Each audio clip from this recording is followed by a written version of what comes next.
The Choices and Challenges Forum series was developed at Virginia Tech to explore the ethical and social dimensions of science and technology. The following presentation, taken from one of the forums in the Choices and Challenges series, is made possible by a grant from the Center for Excellence in Undergraduate Teaching. Additional support has been provided by Video Broadcast Services and the Center for Interdisciplinary Studies at Virginia Tech.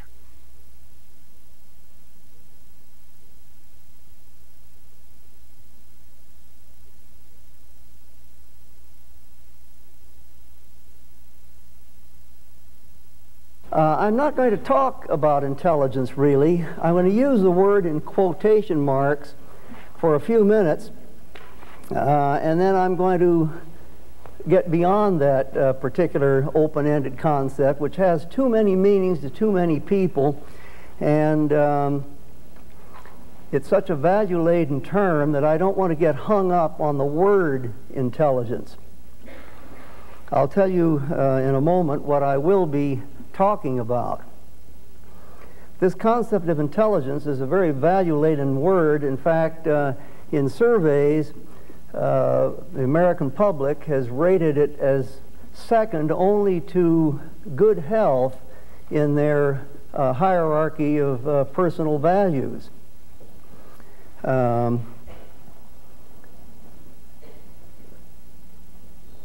Most people have some general ideas to what they mean by intelligence. And so if I go on using that term, I'm afraid I'll be stimulating all of these various meanings in your own heads, and we may not be talking about the same thing. So I'm going to try to delimit what I mean by this term and actually substitute some other terms for it, something we can get a better handle on from a scientific standpoint. And I'll tell you at the beginning what my main thesis is going to be so that you can have some ideas as to where we will be going.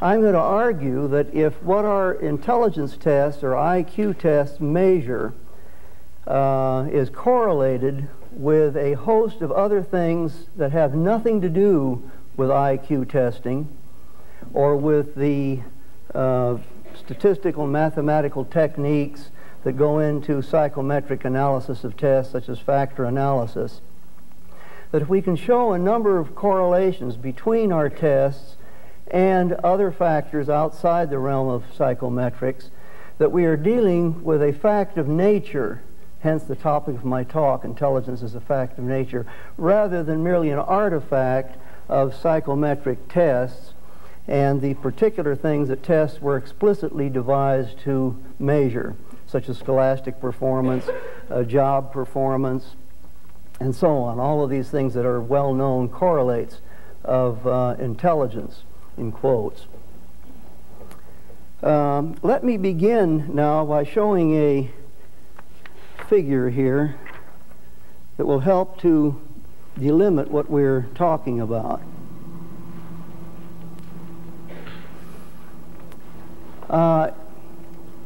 We have this whole realm of mental abilities, which is a larger realm than what I am going to mean by intelligence.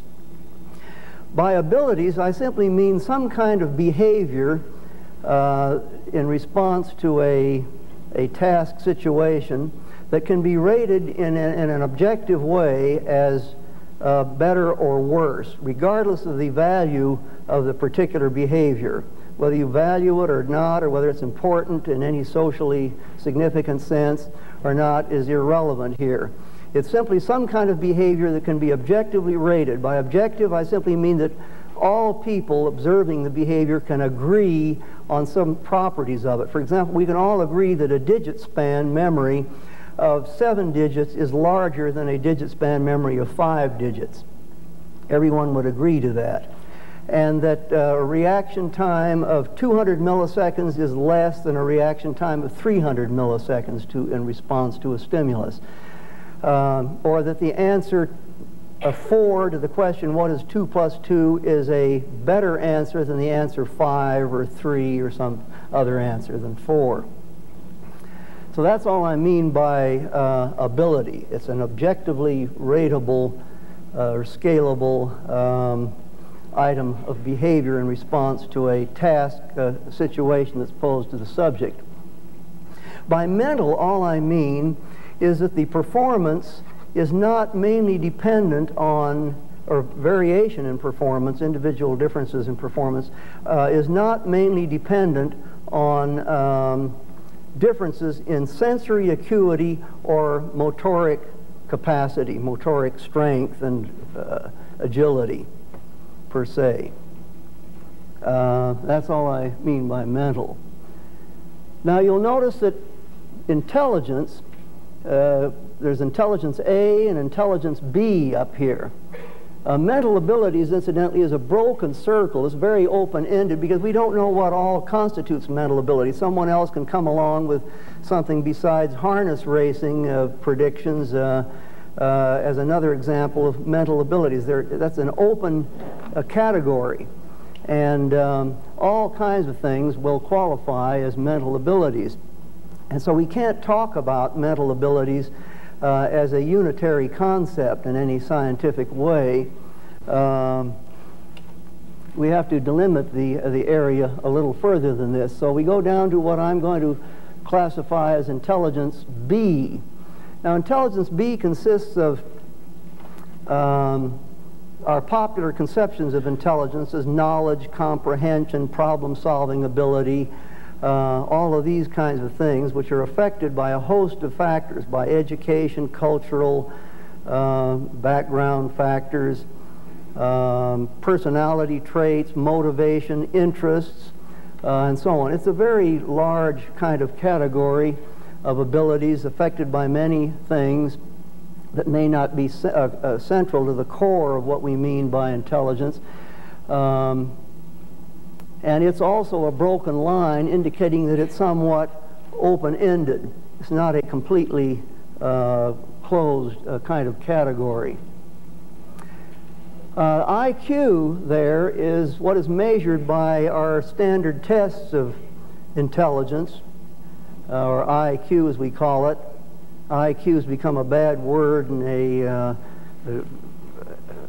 topic for belittlement as a popular pastime almost in some circles.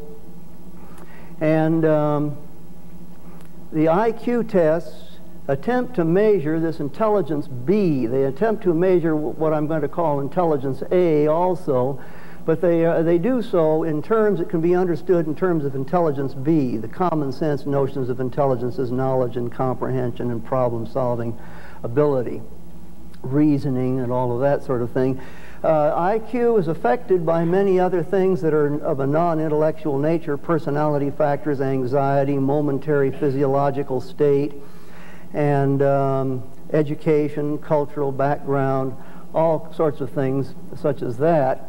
And therefore it's closer to intelligence B. It's a larger area of phenomena than what I'm going to refer to as intelligence A. Now, intelligence A is some central core that's responsible for a large part of the variation in IQ and in intelligence B, and perhaps in some of the things that we call mental abilities in general.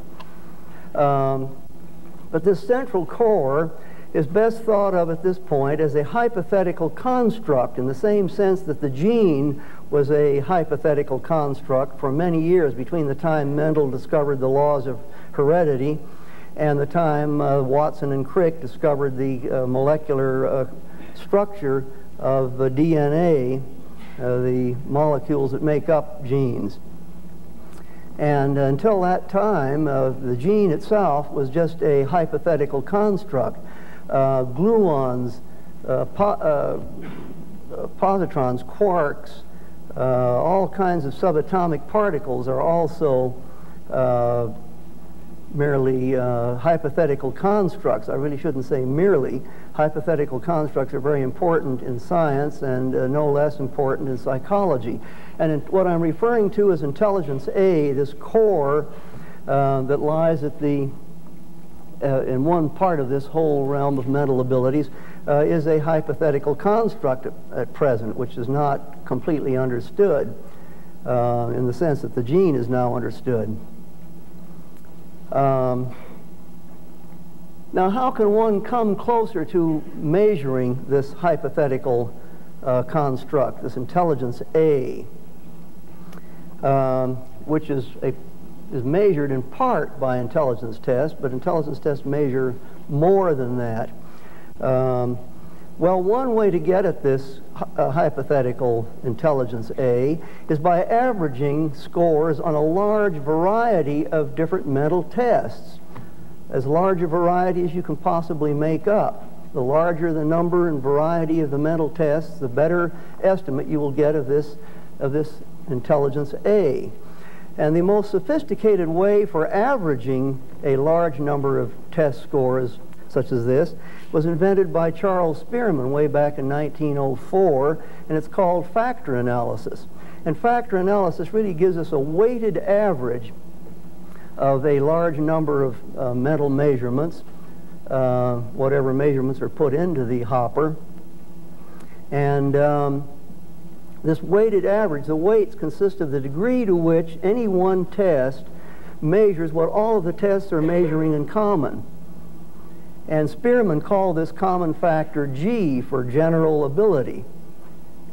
And when you average a whole lot of different kinds of tests, say vocabulary, arithmetic, block designs, information, various kinds of puzzles, you name it, any mental kind of test that you could think of is averaged into this thing. The things that are specific to those tests get averaged out, so to speak. And what comes through is some general factor. And Spearman invented this method of factor analysis that tells us to what extent any given test measures what is common to all of the tests that went into the analysis. And this is called the test's G loading, general factor loading. To what extent does the test measure what is common to all of the tests? This type of factor analysis can be illustrated in this design here. This is a hierarchical factor analysis in which we start with tests, get the correlations between the tests, which yields the primary factors, first order factors. See them up there, the squares, the small squares. There are fewer factors than there are tests because many of the tests are measuring the same abilities. You have primary factors such as verbal ability, spatial ability, numerical ability, mechanical ability, whatnot, memory abilities of various kinds. The number of primary factors is not at all certain. They can increase as we invent more different kinds of tests, but the number that generally shows up when we factor analyze most of the existing tests is something like 7 or 9 or so of these primary factors, although there are more if you have rather esoteric tests that are made up for experimental purposes. The factors themselves, it turns out, are correlated among themselves, these primary factors. So you can factor analyze the factors and get second order factors. Some of the second order factors are things like Cattell's fluid and crystallized intelligence and a general spatial visualization factor. So I've given 3 of them there, these second order factors, and it turns out that they themselves are correlated among themselves. And by factor analyzing the second order factors, you come out with a general factor at the top, and this is Spearman's G, this general factor. Now there's some interesting things about these factors. When you go from the test to the primary factors, you're leaving out certain things, which is called specificity.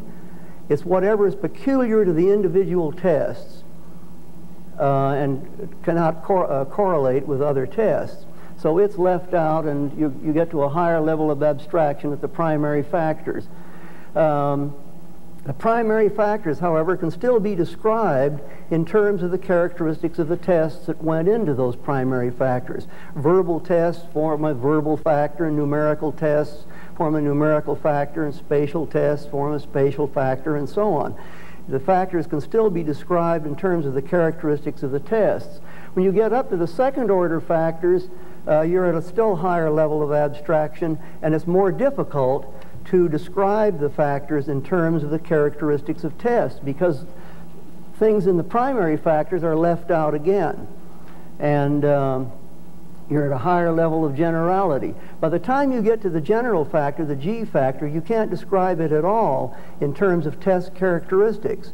And there will be different tests down here at this lowest level that are equally highly loaded on the G factor, but which are extremely different.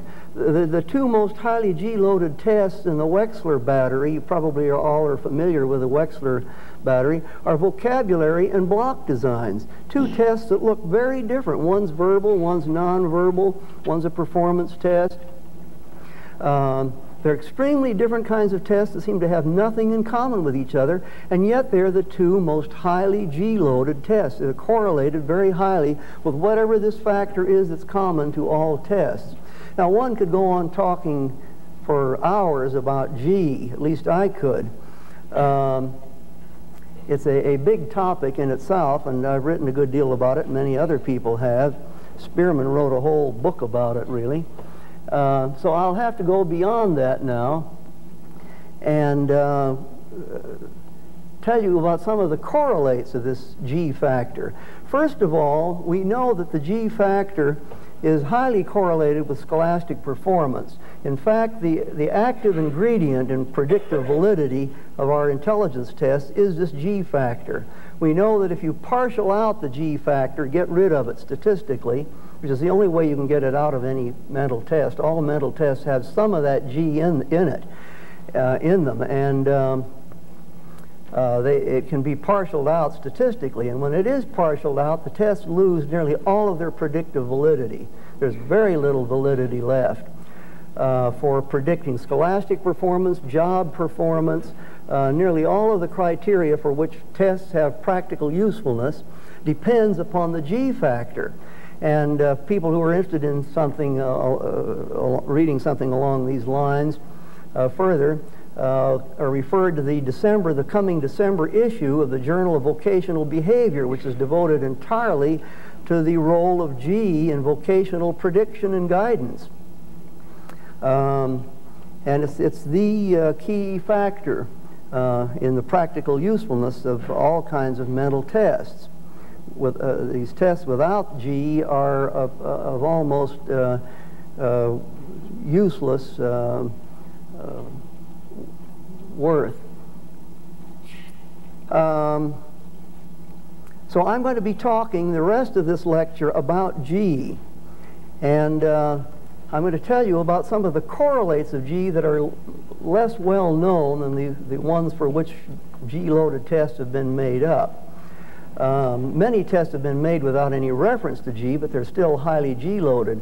In fact, it's impossible to get away from this G factor. Spearman spent many years trying to devise tests of the primary mental abilities that were pure tests of either numerical or spatial or verbal or memory abilities. And he was unable to do this. He was unable to construct a battery of tests that were uncorrelated with one another by virtue of the fact that they all share G in common. So you can devise tests that are pure measures of verbal ability or numerical ability or whatever, plus the G factor. You can't get rid of the G. It's possible to devise tests that measure only G and nothing else, but it's not possible to devise tests that measure something other than G without G. The G is the common factor in all kinds of mental tests. Now, it may be possible to find something like harness racing, handicapping performance that has little or no G in it. I have yet to find a test that has no G in it at all. All tests have some correlation with G that's greater than 0, to my knowledge. I don't know of any test that has a negative correlation with G. Now, there are a number of variables that are correlated with this G factor that I'll be talking about that show that G is more than just an artifact of the method of factor analysis or of the properties of our psychometric tests, and that our psychometric tests measure something other than just scholastic knowledge or proper language usage or vocabulary and knowledge of bookish words and skills acquired in a cultured home or at school and so on.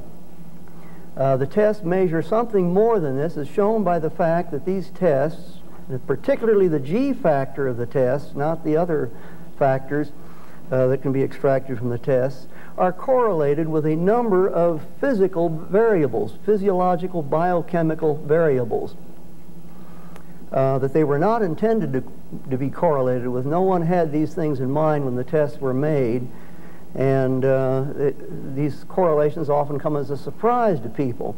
And the fact that these correlations exist means that the tests are not measuring just some artifact of our own doings, but that the tests are measuring some fact of nature, which I think this G factor is.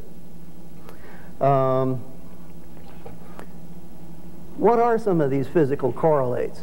Well, one of the most well-researched is stature. Physical height and weight are positively correlated with G for reasons that we don't know, but the correlations are there. They're very real correlations. Another correlate is with serum urate level in the blood.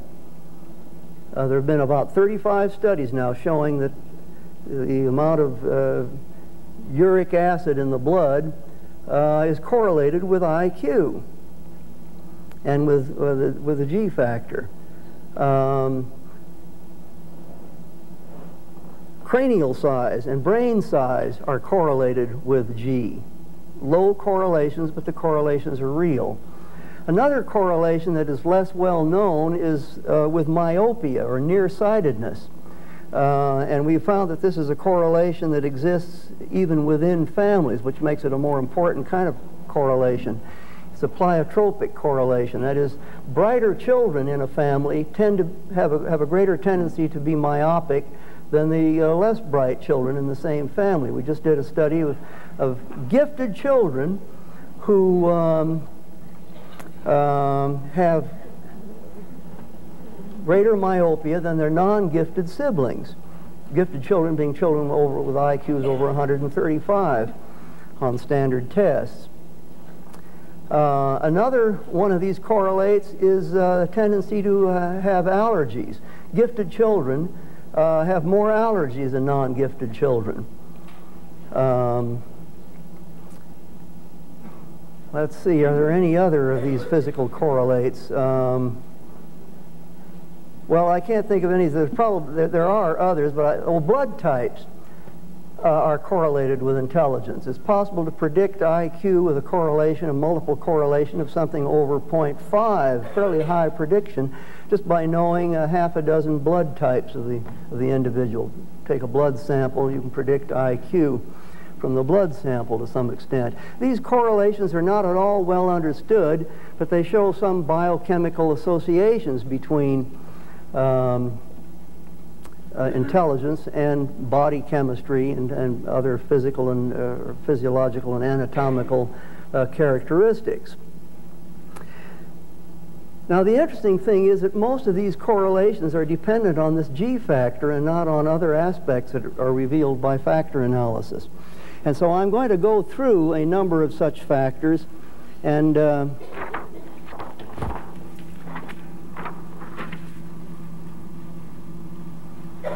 show you how they're related to G. And here's the pattern I'm going to use.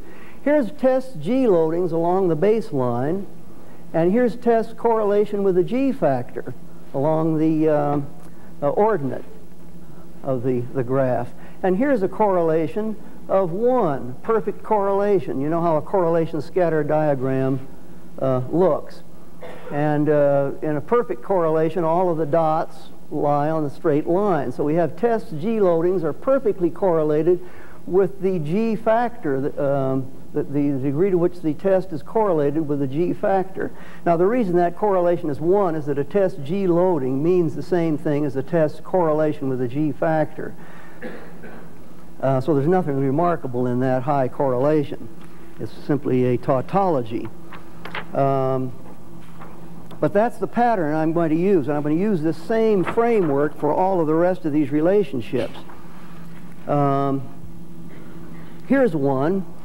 The degree to which tests show correlations between kins, such as brothers and sisters, parents and children, cousins, whatever, is on the average correlated 0.5 with the test G loadings. And that scatter diagram represents a correlation of about 0.5. So tests were not designed to show similarity between kins, but they do. And the degree to which they show similarity is related to the test's G loadings, with a correlation of about 0.5. Not a terribly high correlation, but it's a real one. Here's a kinship correlation that's not a genetic correlation at all, but a correlation that arises from self-selection, mutual self-selection of spouses. And the test G loading is correlated 0.9 with the degree to which spouses resemble each other on the test. The spouse correlation is actually 0.5 itself, but nearly all of that correlation is due to the G factor of the tests. Spouses resemble each other to about the same degree that brothers and sisters resemble each other in intelligence. They resemble each other much less than that in other characteristics such as height. But people are selecting each other on the basis of G. In large part, which is an interesting thing. Tests weren't made to do this, and people don't test each other before selecting their mates, but they have some social perception of other person's intelligence, and they try to match it to their own. There's a whole theory about that there isn't time to go into. Here's another one, a more important one because of its greater generality. The G loadings of tests are positively correlated about 0.7 with the heritability of the test. Heritability refers to the degree to which a test measures genetic factors. Heritability, technically defined, is the proportion of variance in test scores that is attributable to genetic variation. All of the genetic factors, broad heritability as it's called. And the methods for determining heritability have been worked out over the last 75 years in the field of quantitative genetics. When these methods are applied to the study of test scores, it turns out that our mental tests are quite heritable. The average heritability in most studies falls in the range from about 0.5 to 0.8. Meaning that something between 50 and 80% of the variation in test scores is genetic variation. And that genetic variation is related to the test's G loadings. The most heritable tests have the largest G loadings, and vice versa, shown by this. Now here's another one that I'd like to give a whole lecture about. In fact, I have given whole lectures about this and have written a whole article about this particular finding. And this is inbreeding depression. Inbreeding depression results when persons who are genetically related have children, and the children suffer some inbreeding depression. The depression being of traits that have some genetic dominance in them. The trait is diminished to some extent. Children born to cousin matings, for example, are shorter than children born to unrelated parents. And they also have lower IQs. Children born to first cousins have IQs about 5 points lower than children born to unrelated parents. And there have been 12 published studies on this particular thing, and all of them show this. Even closer degrees of inbreeding, such as incestuous matings, where father and daughter or brother and sister mate, have even more drastic effects. About a third of the children born to incestuous matings are severely mentally retarded, have to be institutionalized. There isn't time for me to go into the genetical theory of why inbreeding depression takes place, but it occurs throughout both the animal and plant kingdoms. It's a broad genetic phenomenon, and IQ tests were certainly not devised to measure the effects of inbreeding depression. No one knew about these effects until long after the tests were in existence, and yet it turns out that the degree to which tests reflect inbreeding depression is correlated 80.8 with the test G loadings. Tests that have low G loadings don't show much inbreeding depression. Tests with high G loadings show a lot of the inbreeding depression. This is especially important because inbreeding depression occurs only when the trait in question is affected by dominant genes, and genetic dominance is a product of natural selection. It can be a product of artificial selection too, but in the case of human intelligence it must be natural selection because we haven't engaged in artificial selection for intelligence. The genetic dominance increases with selection, and so we know that there's something being measured by our intelligence test that's undergone selection in the course of human evolution. So that this G factor is really a fitness character in the Darwinian sense. There's a lot more that could be said about that. It's an interesting subject, but time is limited.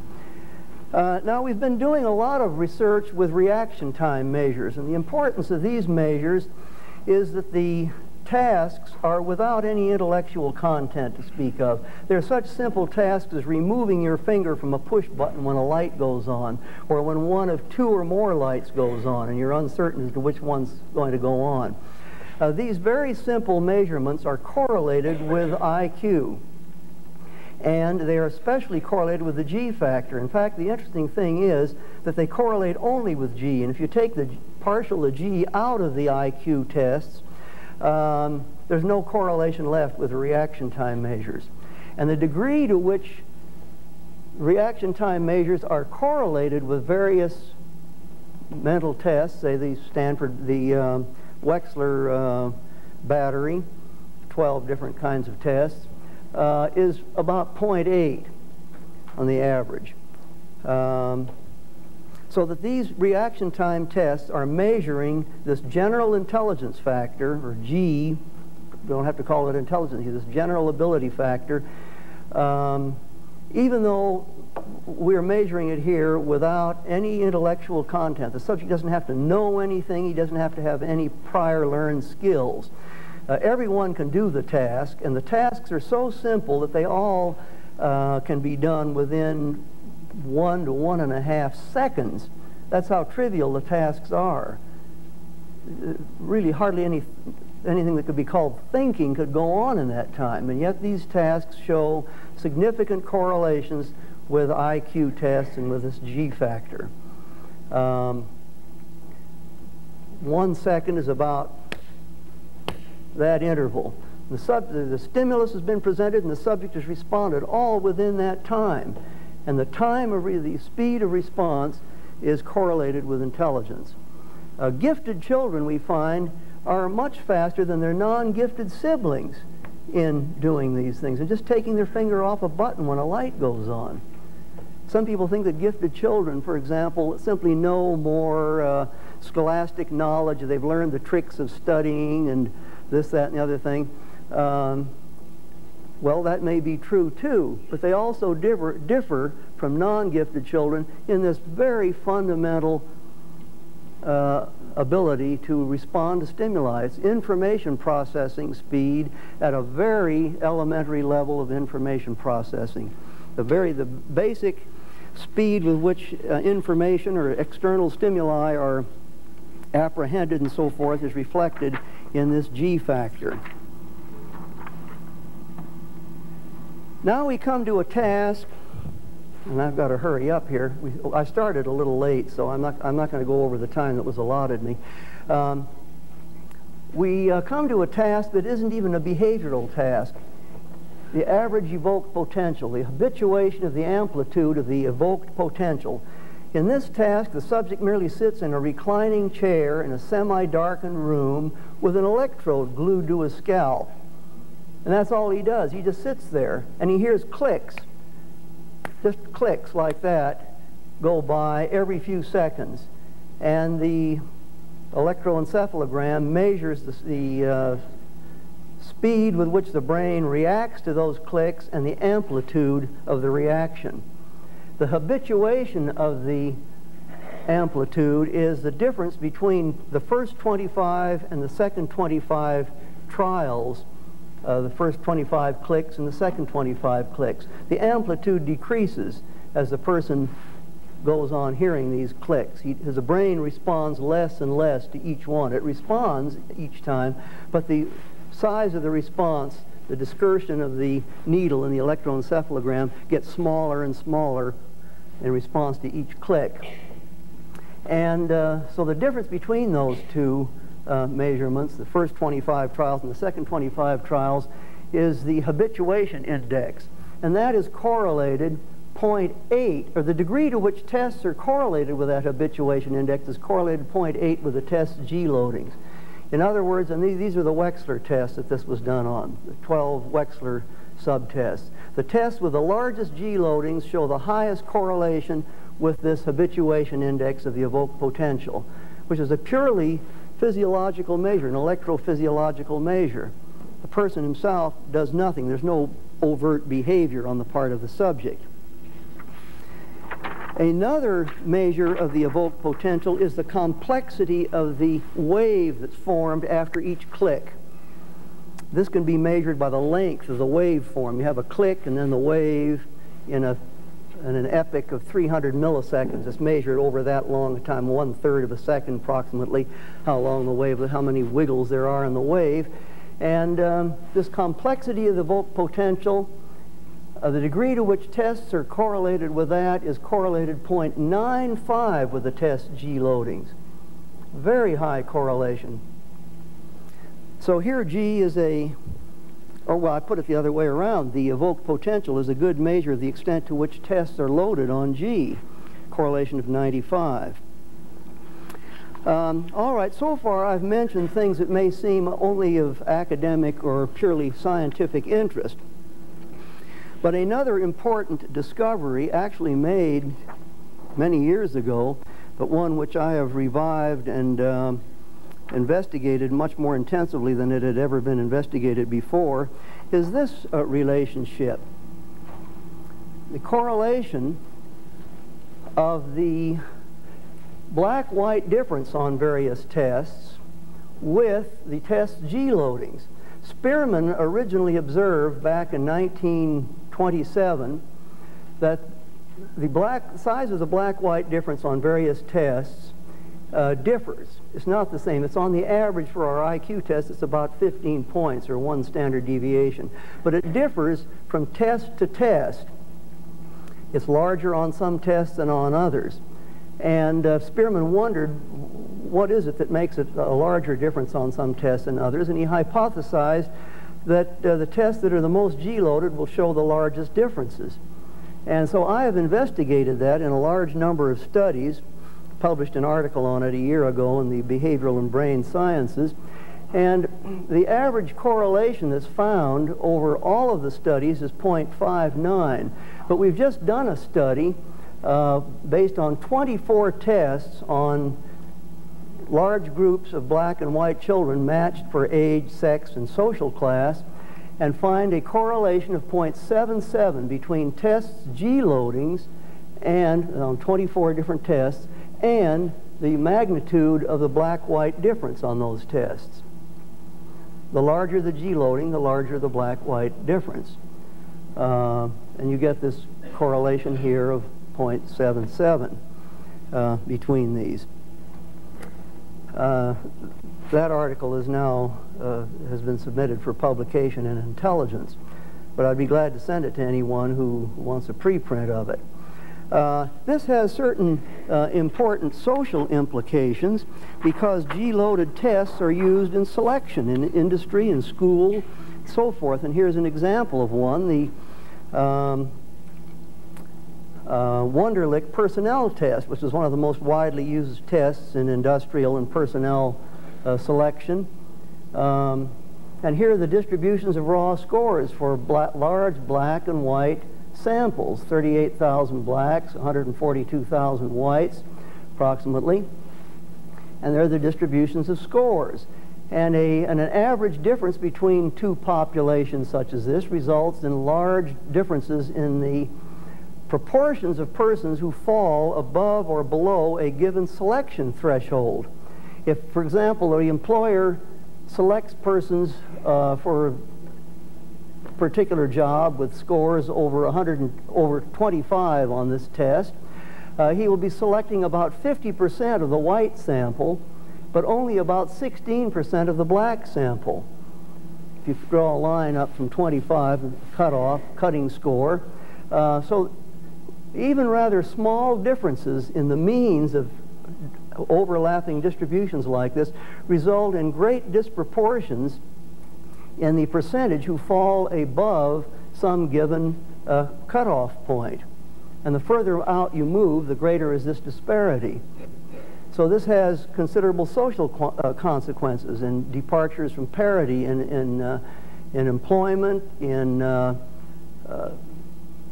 attendance in institutions of higher education and so forth that depend upon selection testing. And this selection is largely attributable to the general factor, because these tests are measuring that more than they are any other factors. So the G factor does have important social consequences that need to be discussed, as well as purely scientific interest. And I'd better stop at that point.